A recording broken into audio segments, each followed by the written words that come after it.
अगर कोई व्यक्ति आपको भला बुरा कहे, आपको अपशब्द कहे, तो आपको क्या करना चाहिए और ऐसे व्यक्ति के साथ कैसा व्यवहार करना चाहिए जो आपके बारे में अच्छा नहीं सोचता?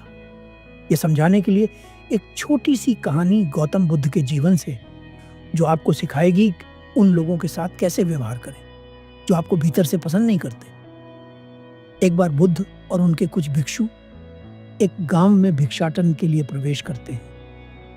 बुद्ध के आने से पहले ही गांव के सभी लोग मिलकर ये योजना बना लेते हैं कि गांव का कोई भी व्यक्ति बुद्ध या उनके किसी भी भिक्षु को भिक्षा नहीं देगा। बुद्ध के भिक्षु जिस भी द्वार पर भिक्षा मांगते, उन्हें भिक्षा नहीं दी जाती।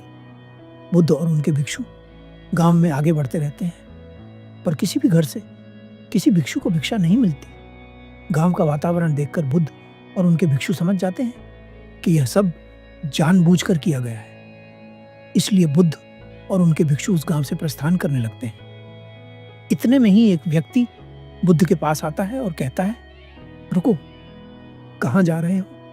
भिक्षा नहीं चाहिए? बुद्ध उस व्यक्ति की ओर मुस्कुराकर देखते हैं, परंतु कुछ कहते नहीं। वह व्यक्ति फिर कहता है, तुम पाखंडी हो, तुम युवाओं को फंसाकर अपने भिक्षु बना लेते हो। तुम प्रेम और करुणा की बातें करते हो, लेकिन क्या तुम्हारे भीतर वास्तव में करुणा है? वह व्यक्ति बुद्ध का बहुत अपमान करता है, परंतु बुद्ध न तो नाराज होते हैं और न ही कोई प्रतिक्रिया देते हैं। ये देखकर वह व्यक्ति थोड़ा आश्चर्यचकित हो जाता है। बुद्ध उससे पूछते हैं, मित्र, क्या तुम मेरे एक प्रश्न का उत्तर दोगे? वह व्यक्ति कहता है, पूछो, क्या प्रश्न है तुम्हारा?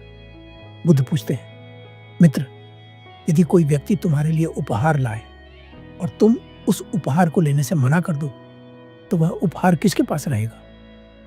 वह व्यक्ति उत्तर देता है, जो व्यक्ति मेरे लिए उपहार लेकर आया है, उसी के पास वह उपहार रहेगा। बुद्ध कहते हैं, ठीक उसी तरह जो भी अपशब्द, जो भी गालियां हो तुमने मुझे दी, मैं उन्हें स्वीकार ही नहीं करता, तो वे किसके पास रह गई?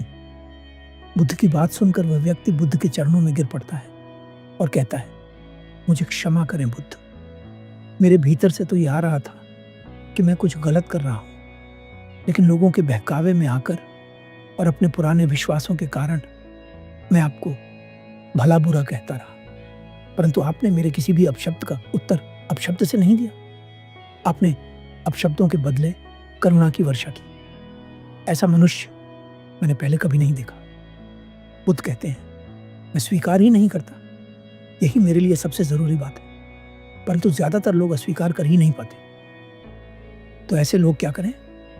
लोगों की बातों का असर उनके ऊपर हो जाता है और बाद में उन्हें समझ आता है कि उन्हें गुस्सा आ गया था, वो भी केवल अपशब्दों की वजह से।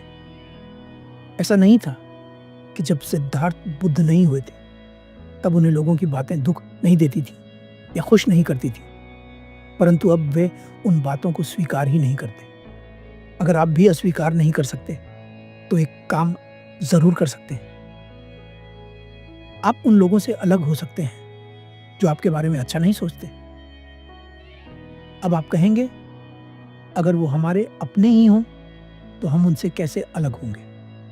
तो यहां अलग होने का अर्थ है मानसिक रूप से अलग होना, न कि शारीरिक रूप से। आप भीतर से उन लोगों से अलग हो जाइए जो आपके बारे में अच्छा नहीं सोचते हैं। धन्यवाद।